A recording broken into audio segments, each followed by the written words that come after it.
sociale.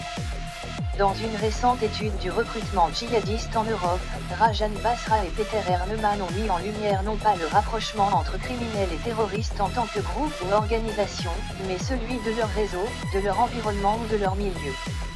Plutôt que de se livrer à une collaboration officielle voire à une transformation, ils constatent que les groupes criminels comme les groupes terroristes recrutent dans des bassins sociologiquement similaires, créant des synergies et des chevauchements, souvent involontaires.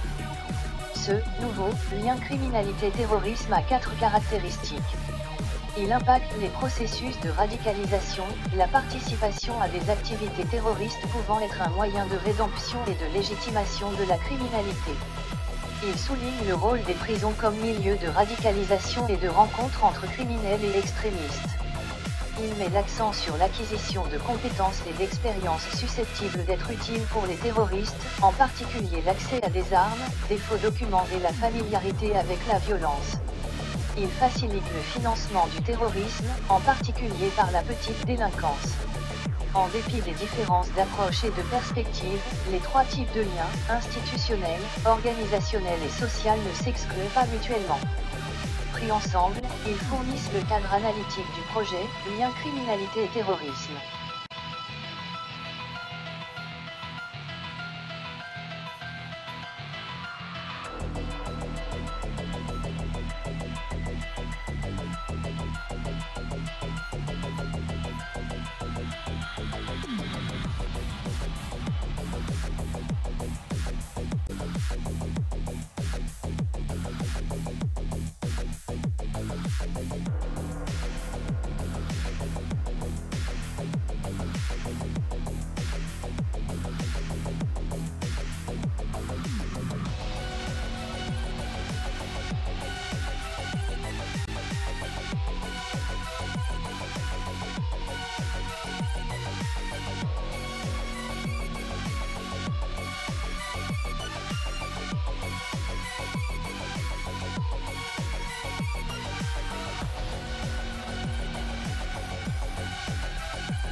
C'est l'excellent valu par l'Occident et son système, tout concourt à éloigner l'homme de son créateur.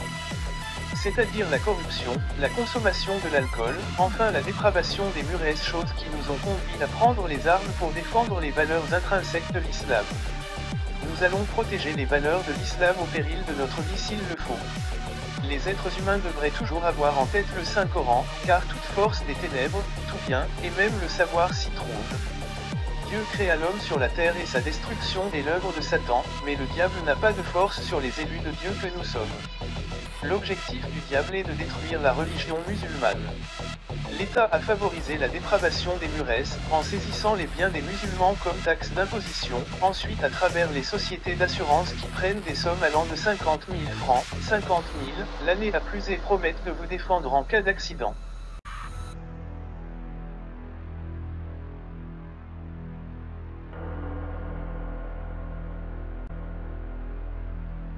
À tous les combattants moudjahidines, nous vous remercions et vous invitons à tenir bon. C'est le combat pour l'islam, les populations nous appuient, ne baissons pas les bras. Les moyens manquent mais des stratégies sont mises en place pour percevoir l'aide-vent de nos sympathisants. Nos effectifs deviennent de plus en plus pléthoriques, des missions sont en cours, multiples attaques simultanées.